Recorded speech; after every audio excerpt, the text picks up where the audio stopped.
Es un placer enorme recibir a un extraordinario politólogo. Me estoy refiriendo a Martín D'Alessandro. ¿Cómo estás, Martín? Silvio Sacomani te saluda. Hola Silvio, buenas tardes. ¿Cómo estás tanto tiempo? ¿Bien?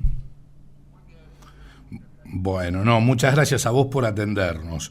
Bueno, en primer término quiero consultarte porque no hemos tenido la posibilidad de dialogar a raíz de las escuchas, de las filtraciones ilegales de las escuchas de Diego Españolo, acusando, ¿sí?, aparentes sobornos por parte de la droguería suizo-argentina direccionados tanto a Karina Milei como a Lule Menem. Bueno, sí, es un... Hola, ¿me escuchás, Sí, a Silvio? la perfección. Sí. Ok. Sí, lógicamente es un hecho muy grave que se ha convertido en un escándalo, que ha generado muchísima incertidumbre, sobre todo también por la respuesta esquiva, insuficiente de Uh-huh. parte del gobierno, ¿no es cierto?, a semejante problema, y ha mostrado, creo yo, una fragilidad en la organización del gobierno, ¿no es cierto? Un gobierno que asume los cargos del Estado de una manera un poco imprevista, ¿no es cierto? En muy poco tiempo, en un año, el presidente Milei termina de armar el partido, se presenta a las elecciones y da un batacazo ganando las presidenciales, y eso lo obliga a tener que convocar a una cantidad muy variopinta de gente, muchísima sin experiencia, Uh-huh. y entonces, bueno, después cuando ocurren las crisis como estas, se ve cierta improvisación, ¿no es cierto?, en el manejo de crisis, una insuficiencia importante, sobre todo para dar tranquilidad a la población de que el gobierno está al mando del tema y que tiene la capacidad de al menos poder anticipar o predecir lo que van a hacer los diferentes actores que están involucrados. Esto no está ocurriendo y me parece que es lo que le da un sentido de gravedad y de crisis profunda al episodio. No, seguramente. Y ha impactado fuertemente en la opinión pública.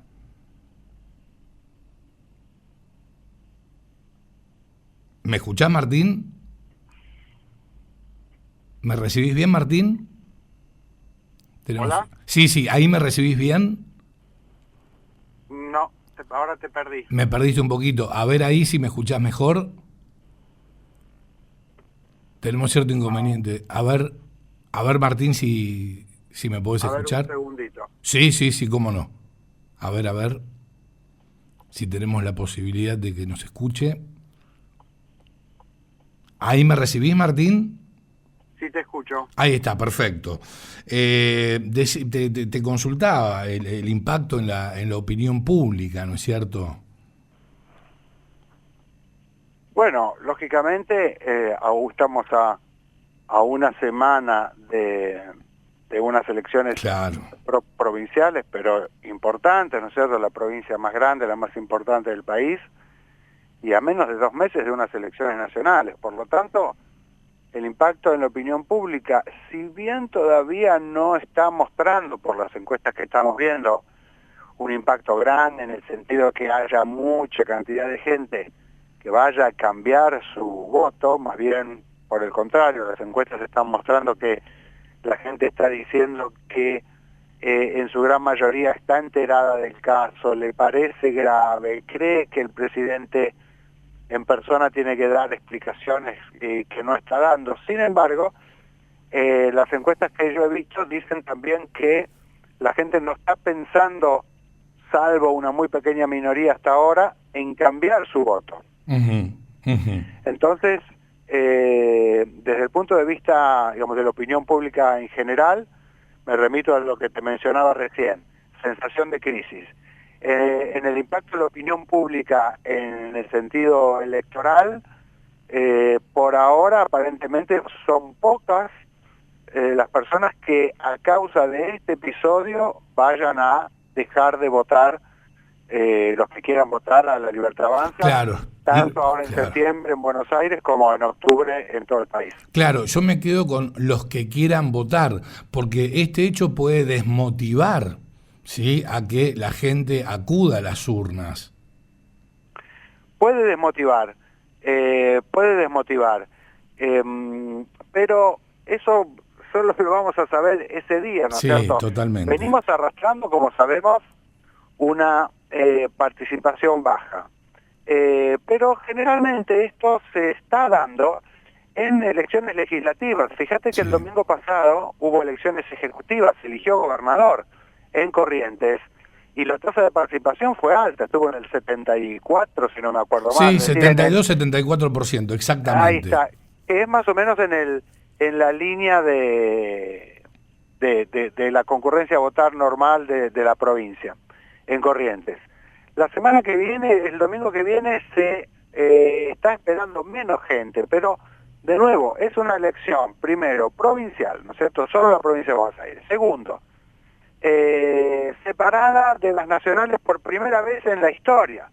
Por lo tanto, hay una gran cantidad de vecinos, ciudadanos de la provincia de Buenos Aires que no tienen ni idea porque jamás han votado esto. Se complica mucho esto de las secciones electorales de la provincia de Buenos Aires, que unas eligen senadores, otras eligen diputados. Es medio un rompecabezas difícil para las personas que además habían contestado en encuestas que en general estaban bastante en contra de desdoblar. Lo mismo cuando desdobló la ciudad de Buenos Aires, la gente no estaba muy de acuerdo con eso, y ahora tampoco en la provincia de Buenos Aires. Se espera más o menos un 60 y algo, 65% de concurrencia a votar, que es baja, pero para una legislativa y solamente provincial no debería llamarnos tanto la atención. Ahora, ¿vos considerás acertado por parte del gobierno nacional haber precisamente nacionalizado esas elecciones, las elecciones de la provincia de Buenos Aires, al igual que lo hicieron en la ciudad de Buenos Aires? Bueno, es una gran discusión, ¿no es cierto? Porque, por un lado, el gobierno nacional tenía la ventaja que las gestiones, tanto de la ciudad de Buenos Aires como de la provincia de Buenos Aires, no son muy bien valoradas. Pero, por otro lado, la principal fortaleza política del gobierno está en el plano nacional, porque no tiene otra cosa, ¿no es cierto? Solo tiene el plano nacional. Y en el plano nacional podríamos decir, bueno, algunos goles metió. La inflación crece muchísimo, pero crece muchísimo más lento. La imagen del propio presidente sigue todavía muy alta. La cuestión de la seguridad está bien evaluada por la ciudadanía. Es decir, ese es el andarivel en el que el gobierno, podríamos decir entre comillas, gana la discusión, ¿no?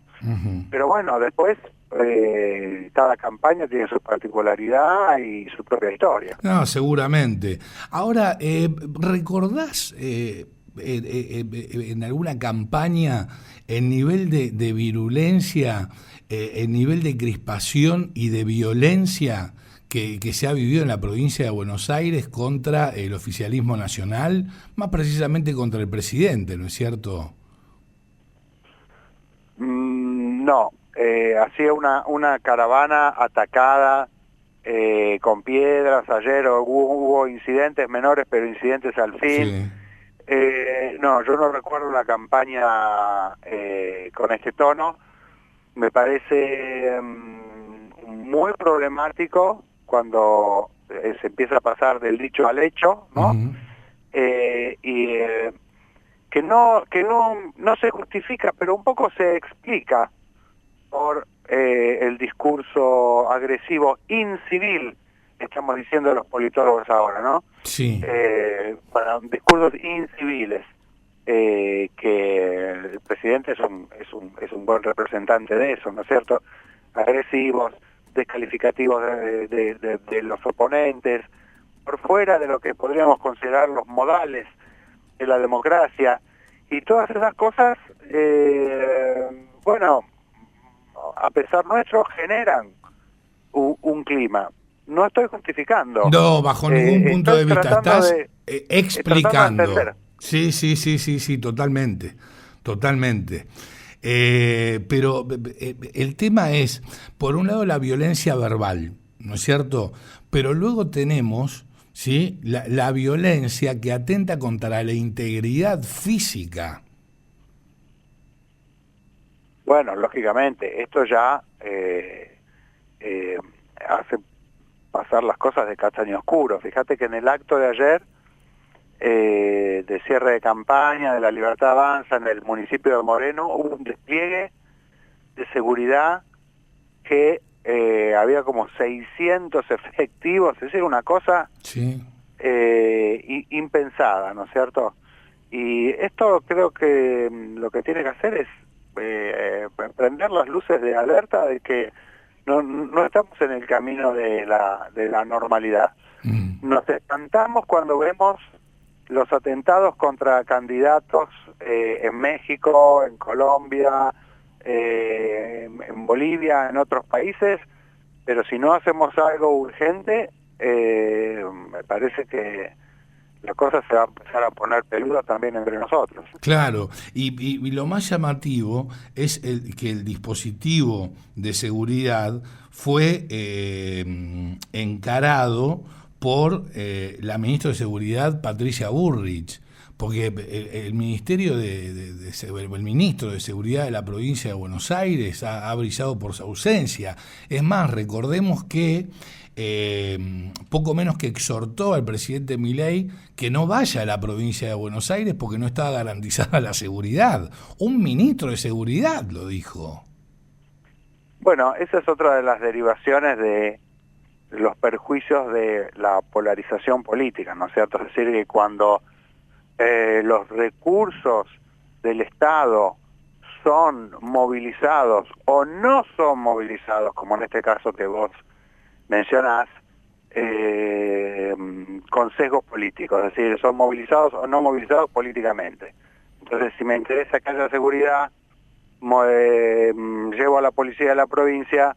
Si no me importa, es más, si me seduce la idea de que haya algún tipo de disturbio para mostrar fragilidad en el gobierno o lo que fuere, entonces no coopero o no coordino con las fuerzas nacionales, que son las que cuidan al presidente. Me parece una serie de coletazos, ¿no?, y de consecuencias de un estado de polarización política, de radicalización de las preferencias, de privilegiar las identidades por sobre los asuntos que tienen que ver con la racionalidad del Estado, ¿no es cierto? Estamos en una época en la que todo el mundo se siente con alguna identidad y reclama airadamente lo propio y desprecia lo ajeno y a una alta velocidad, y eso va generando después consecuencias de falta de responsabilidad en los funcionarios públicos, que tienen que justamente guiarse por todo lo contrario. ¿Cómo estás viendo el escenario de la institucionalidad en la República Argentina? Bueno, un poco ahí se puede ver la mitad del vaso lleno y la mitad del vaso vacío. La mitad del vaso lleno es que, más allá de todas estas preocupaciones que estamos comentando, Silvia, ahora, la posibilidad, ¿no es cierto?, los piedrazos, la seguridad, esto que no se garantiza, a pesar de estos llamados de atención, también es cierto que violencia política no hay, ¿no es cierto? Es un escándalo si dos militantes se agarran a piñas en una esquina. Entonces, a diferencia de otros países de América Latina que mencionamos recién, y otros donde el enfrentamiento político llega a mayores y mucho, en la Argentina eso no ocurre. Entonces, esa es la mitad del vaso lleno. Hay una institucionalidad que funciona porque no hay violencia. Hay una institucionalidad que funciona porque el que pierde se va, ¿no es cierto? Cristina, que era muy amenazante con la institucionalidad, perdió por muy poquitos votos y hizo la valija en 2015, me refiero, ¿no? Hizo las valijas y se fue a su casa. El presidente Milei, que amenaza mucho la institucionalidad, sin embargo, cuando pierde las votaciones en el Congreso, no dice que va a cerrar el Congreso, sino que asimila la derrota. Estas cosas hablan bien de la Argentina. Por otro lado, la mitad del vaso vacío, Silvio, es, bueno, justamente estas amenazas, esta erosión de la democracia que se va, y de la institucionalidad democrática que se va generando de a poco, ¿no? Cuando se intenta politizar la justicia, cuando se intenta partidizar la burocracia, cuando se amenaza o se insulta o se persigue de alguna forma a los que opinan distinto en las redes o a los periodistas. Todas estas cosas son contrarias, ¿no es cierto?, a la institucionalidad, o cuando el gobierno restringe el acceso a la información pública, una serie de cuestiones que no son gravísimas, ¿no?, que son, hasta podríamos decir, menores, pero que van lastimando a la democracia. No es que quiebran la democracia, salen los tanques a la calle y de un día para el otro la democracia no existe más. Pero sin embargo la van erosionando, la van gastando de a poco y sin darnos cuenta vamos perdiendo calidad. Y esa es la mitad del vaso vacío sobre la que hay que prestar atención. Bien, Martín, te agradezco infinitamente este contacto, muy claro como siempre, y bueno, un análisis de cada uno de los temas que te planteé extraordinario. Insisto, muchísimas gracias por este contacto. Al contrario, Silvio, siempre es un gusto para mí y un fuerte abrazo. Abrazo grande, Martín, hasta siempre. Adiós. Adiós. Lo escuchabas a Martín D'Alessandro, politólogo, pasar por la cocina de las noticias.